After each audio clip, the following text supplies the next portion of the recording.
The crisp winter air bit at the bundled-up figures scattered throughout Foxstone Park. Underneath a nondescript footbridge, Robert Hanssen, a seemingly average man in his late 50s, placed a package containing classified documents.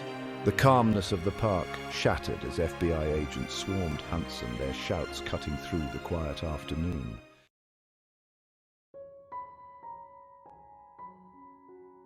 Robert Hanssen's face, plastered across newspapers and television screens, became synonymous with betrayal. He had spent over 2 decades working within the heart of the FBI while simultaneously betraying the very country he had sworn to protect. The FBI, an agency tasked with protecting the nation from its enemies, had been compromised from within.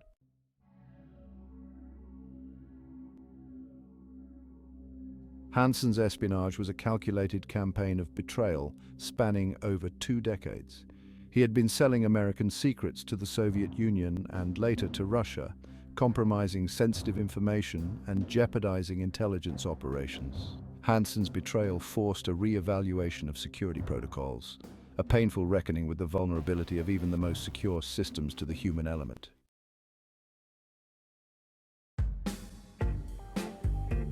Robert Philip Hanssen's path to becoming one of America's most notorious spies began far from the shadowy world of espionage.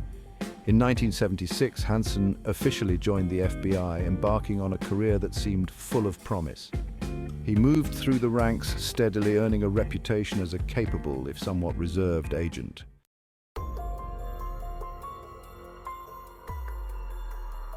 Despite his outward success, a closer look at Hanssen's life reveals cracks in the facade he presented to the world.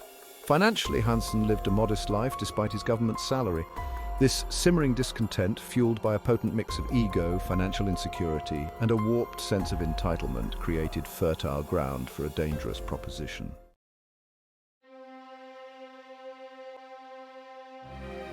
In 1979, just 3 years into his FBI career, Hanssen made a fateful decision to betray his country.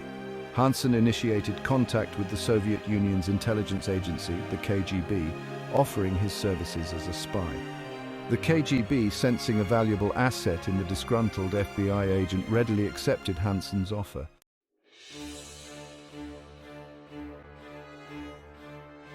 The life of a double agent is one of meticulous planning, calculated risks, and an ever-present fear of exposure. Hanssen began by offering the KGB small bits of information, testing the waters, gauging their interest and their willingness to pay. The money, often bundled stacks of crisp bills, provided a tangible reward for his treachery.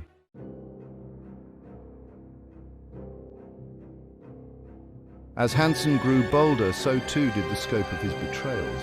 Hanssen's leaks spanned a wide range of intelligence, from the identities of American agents operating undercover in the Soviet Union to sensitive details about US nuclear capabilities.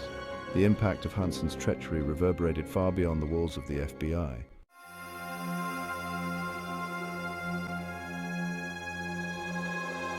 Among the most egregious of his actions was the exposure of several double agents working for the United States within the Soviet intelligence apparatus. These individuals, risking their lives to provide vital information to the West, were betrayed by a man who had sworn to protect them.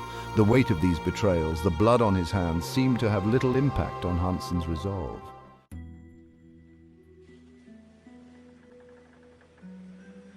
Despite his meticulous planning and air of confidence, Hanssen's double life was not without its close calls. Suspicions arose, investigations were launched, but Hanssen, ever the cunning adversary, managed to evade detection time and time again.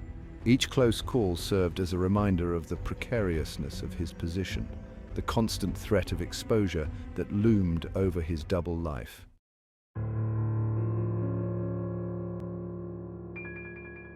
Robert Hanssen, despite his audacity in betraying his country, was, at his core, a creature of habit and meticulous planning.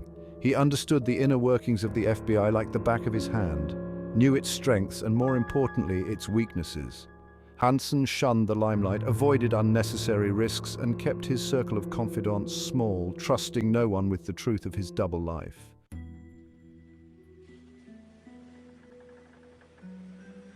At the heart of Hanssen's espionage operation lay a technique as old as espionage itself, the dead drop. This method of clandestine communication, reliant on patience, meticulous timing, and a shared understanding of subtle signals, allowed Hanssen to pass information to his Soviet and later Russian handlers without ever meeting them face to face. Each dead drop was a carefully choreographed dance of secrecy, a silent exchange in the shadows. Hanssen would select seemingly innocuous locations, often parks, wooded areas, or even bustling urban environments where a package could be left unnoticed, blending into the background noise of everyday life. The packages themselves were equally nondescript, often wrapped in plain paper or disguised as discarded trash. Inside, however, lay a treasure trove of intelligence-classified documents, photographs, even computer disks containing sensitive information. The exchange itself would transpire with a ghost's touch. Hanssen, adhering to a pre-arranged schedule, would leave his package at the designated location, noting its precise position with the meticulous eye of a surveyor. His handlers, operating with similar caution, would retrieve the package, leaving a payment or instructions in its place. No words were exchanged, no glances shared, just the silent trade of secrets for cash, a testament to the cold, transactional nature of espionage.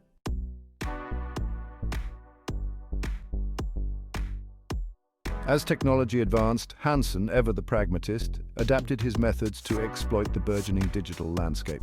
Computers, once clunky machines relegated to government offices, were becoming increasingly common in homes across America, offering new avenues for communication and data transfer.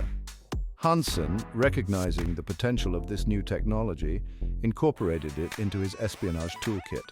He began using computers to communicate with his handlers, employing encryption software to scramble his messages, rendering them unintelligible to anyone without the decryption key. He would meticulously type out his messages, his fingers dancing across the keyboard, translating classified information into strings of seemingly random characters. These digital messages, often disguised as innocuous files or hidden within the digital noise of the internet, would then be sent to his handlers, adding an extra layer of security to his clandestine communications. Hanssen's embrace of technology extended beyond communication. He began using floppy disks, those early precursors to the ubiquitous USB drive, to store and transfer larger amounts of data. These disks, small enough to be easily concealed, could hold entire directories of classified documents, making them an invaluable tool for a digital age spy. For years, the FBI operated under a chilling shadow, the knowledge that a mole lurked within its ranks. Trust began to erode, replaced by a gnawing sense of paranoia. The hunt for the mole became an obsession, a relentless pursuit of a phantom. Experienced agents noticed subtle discrepancies, patterns that didn't quite add up.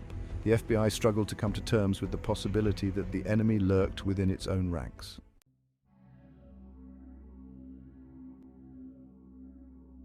As the years passed and the intelligence leaks continued, the whispers grew louder, the suspicions hardened into a grim certainty. The FBI launched a series of internal investigations. The mole remained a phantom, a master manipulator. The investigators faced a daunting task. They were hunting a ghost, a master of deception. Every compromised operation, every leaked document was a breadcrumb leading them down blind alleys. The mole was a cunning adversary, familiar with the FBI's inner workings. They scrutinized personnel records and conducted countless interviews. The pressure mounted with each passing day, the weight of expectation heavy on their shoulders. The longer the mole remained at large, the greater the damage to national security, the deeper the erosion of trust within the FBI. The breakthrough in the Hanssen case emerged from an unexpected source, a disgruntled former KGB officer. He offered the FBI a recording of the mole's voice. The voice was chillingly familiar to the investigators. It belonged to someone within their ranks. The realization sent shockwaves through the FBI. Armed with this clue, they narrowed their focus on a select group. The investigation took on a renewed sense of urgency. The trap is set, a carefully orchestrated plan. Hanssen was the prime suspect. The FBI launched an operation to catch him red-handed. They had to tread carefully. Alerting Hanssen prematurely could have disastrous consequences. The stakes were incredibly high. The FBI's reputation was on the line. They devised a plan to lure Hanssen into a trap. Exploiting his greed, they crafted a fake message promising money. The final act of betrayal was set in Foxstone Park. All that remained was to wait and see if Hanssen would walk into the trap. The crisp winter air hung heavy with anticipation as a team of FBI agents took up positions around Foxstone Park. The date was February 18, 2001. The operation, months in the planning, was about to reach its climax. As Hanssen turned to leave, the FBI moved in, their appearance sudden, their movements honed by years of training. The quiet tranquility of the park shattered as shouts of "FBI, don't move!" echoed through the trees.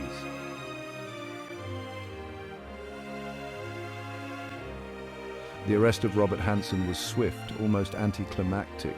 There was no dramatic chase, no struggle, no desperate plea for freedom. The man who had evaded capture for over 2 decades, who had outwitted the FBI time and time again, seemed to surrender without a fight, his shoulders slumping, his face a mixture of resignation and defeat. As handcuffs clicked shut around his wrists, a strange silence descended upon the park. The agents, their adrenaline still pumping, watched in stunned silence as the magnitude of their accomplishment sunk in. The mole, the phantom that had haunted their every move for years, was finally theirs. The news of Hanssen's arrest spread like wildfire, sending shockwaves through the FBI and the nation. The man who had been a trusted colleague, a respected member of the intelligence community, stood revealed as a traitor, a master manipulator who had betrayed his country for personal gain. The betrayal cut deep, shaking the FBI to its core. The sense of disbelief was palpable, a mixture of anger, betrayal, and a profound sense of loss. How could one of their own, someone who had sworn an oath to protect and defend, have perpetrated such a devastating act of treachery?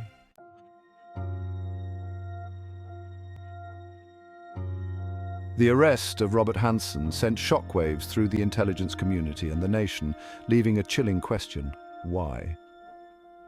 Why would a man with a seemingly stable life betray his country in such a calculated manner? The answer, like the man himself, remained elusive, a puzzle with missing pieces. Investigators and psychologists grappled with the enigma of Hanssen's motivation. Was it greed, the allure of financial reward, or ideology, a twisted sense of loyalty to a foreign power, or a complex web of ego, resentment, and a need for recognition? The search for answers led investigators down a rabbit hole of psychological profiles and expert opinions. Hanssen remained an enigma, capable of great love for his family, yet devoid of remorse for his betrayal. The allure of money played a role in Hanssen's decision to betray his country. He contacted the Soviets to sell secrets for cash, amassing a small fortune. Yet money alone failed to explain his betrayal. Hanssen was frugal, rarely spending his illicit earnings. He lived modestly, more interested in accumulating wealth. Money was a measure of his success in outwitting the system. Ideology seemed an unlikely motivator. He admired the Soviet intelligence but wasn't driven by ideology. His betrayal was opportunistic, driven by personal gain. Ego emerged as a recurring theme in Hanssen's actions. He craved validation, proving his superiority through espionage. The case of Robert Hanssen left an indelible mark on the FBI and the intelligence community, a stark reminder of the devastating consequences of betrayal. The FBI embarked on a painful process of self-reflection, overhauling security protocols and intensifying background checks. Emphasis was placed on counterintelligence and detecting insider threats. The FBI confronted the reality of vulnerability to human flaws. Hanssen took his secrets to prison, leaving unanswered questions. His story served as a cautionary tale, a testament to the enduring power of secrecy. Sometimes the most dangerous threats come from within. The arrest and conviction of Robert Hanssen sent shockwaves through the FBI, shaking the very foundations of the Bureau. The betrayal triggered a wave of soul-searching within the FBI, a desperate scramble to understand how one of their own could have perpetrated such a devastating act. The FBI embarked on a top-to-bottom review of its security protocols, addressing the systemic failures that had allowed such a breach. The Bureau embraced a more vigilant posture, acknowledging that loyalty could be compromised. A climate of openness and communication was encouraged, with agents urged to report any suspicious activity. The best defense against insider threats lay in the collective vigilance of its workforce. The specter of Robert Hanssen's betrayal extended far beyond the walls of the FBI, casting a long shadow over the entire US intelligence community. His case served as a stark reminder of the devastating consequences of espionage and the need for constant vigilance in safeguarding national secrets. The intelligence community was forced to confront the unsettling reality of vulnerability to betrayal from within. In the wake of the scandal, agencies implemented reforms to strengthen counterintelligence measures. Background checks were intensified, polygraph examinations expanded, and greater emphasis placed on monitoring employee behavior. The intelligence community began to embrace a more integrated approach, recognizing that the best defense against espionage lay in collective wisdom and vigilance.